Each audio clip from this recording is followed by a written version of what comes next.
Salut à tous.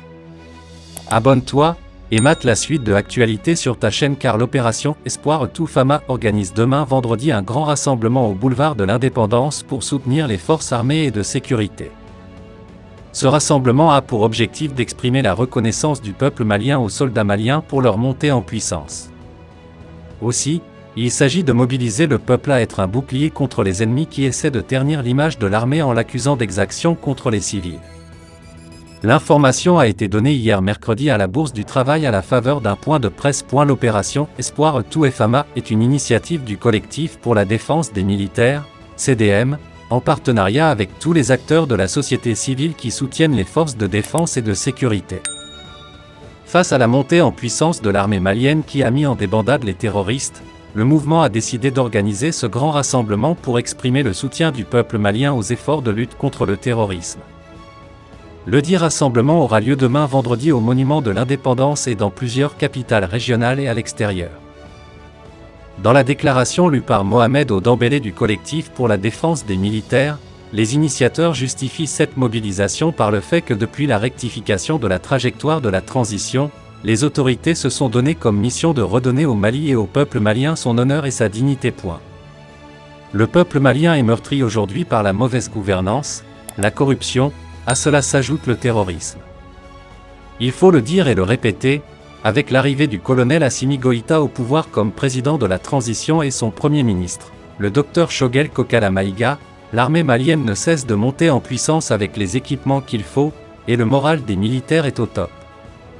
Cette montée en puissance des FAMA a permis, d'une part à nos forces de défense et de sécurité de neutraliser à tout moment et en toutes circonstances des terroristes, et d'autre part de mettre en doute la volonté des forces étrangères à combattre les djihadistes, a déclaré le mouvement. Comme preuve, l'opération Espoir Toufama a souligné le cas de Moura qui illustre la montée en puissance des FAMA.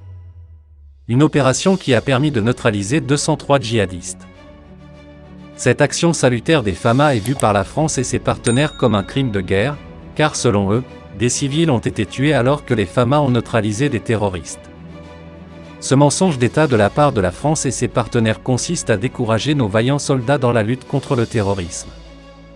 Mieux, la menace d'interpellation à la Cour pénale internationale, CPI, est un acte à ne pas tolérer, car les FAMA obéissent à l'ordre du peuple, a expliqué les initiateurs. L'opération Espoir Toufama est une mobilisation générale de tous. Or Opération Espoir Toufama a organisé ce vendredi 13 mai 2022 à la place de l'Indépendance de Bamako et dans d'autres localités du Mali un meeting de soutien à l'armée malienne.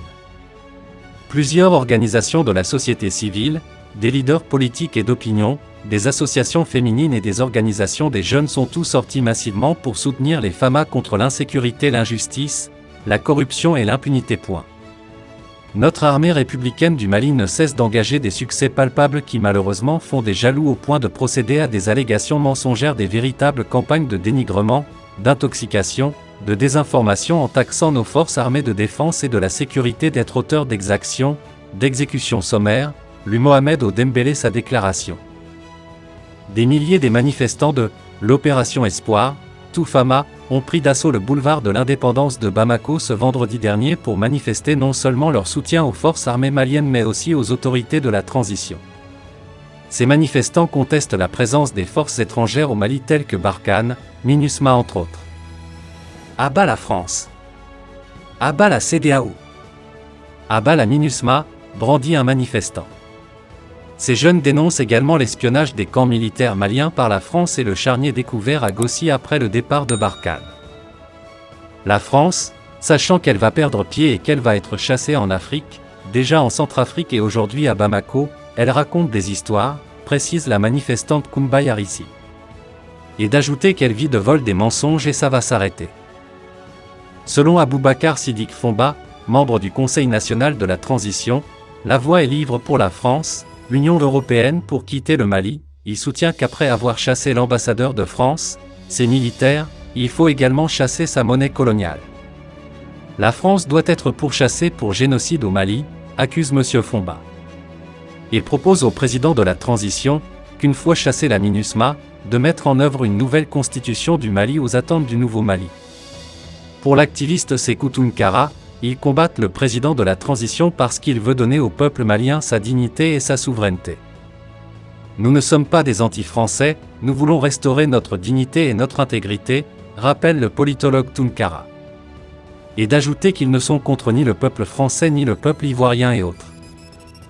Pour le leader de Héré Wolo debout sur les remparts, Adama Ben Diarra dit Ben le cerveau, les forces de défense et de sécurité sont les seules à conjuguer les 4 verbes au premier groupe au présent de l'inductif grâce au leadership du président de la transition, Col Assimi Goïta. Recruter, former, équiper et gagner. Ainsi, à la fin de son intervention, il a expliqué que la France cherche à incriminer